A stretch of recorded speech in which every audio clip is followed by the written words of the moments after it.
Sa Plaza Miranda naman, nagpalipas na magdamag ang mga militante mula sa Southern Tagalog. May live report si Oscar Oida. Oscar? Yes, Susan, tama ka dyan. Mula pa nga kagabi ay nandito na sa May Plaza Miranda itong mga miyembro ng Bayan Southern Tagalog para nga ma-execute nila ng maayos yung kanilang pinaplanong kilos protesta ngayong araw laban nga o kontra nga doon sa pagbisita ni US President Barack Obama. So sa mga sandaling ito ay nandito na sila at nagsasagawa ng kanilang morning exercise bilang paghahanda nga dun sa kanilang pagmarcha mula dito sa Plaza Miranda papunta dyan sa Liwasang Bonifacio.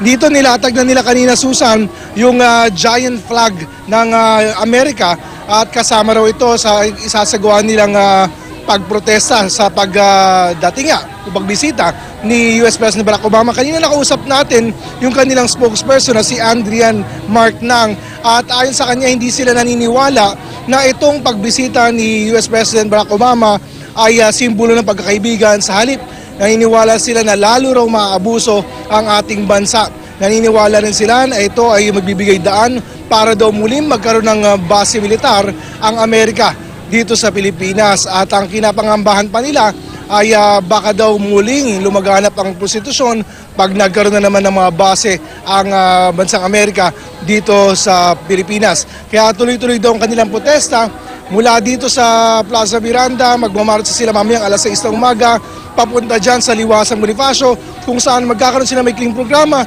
at ilan nga sa magiging tampok ay yung kanilang palarong pambansa o palarong Pilipino na kung saan sisimbolo sa mga problema ng Pilipinas at mga mga problemang maaaring dala ng pagdating ng Amerika sa bansa. Susan? Maraming salamat, Oscar Oida.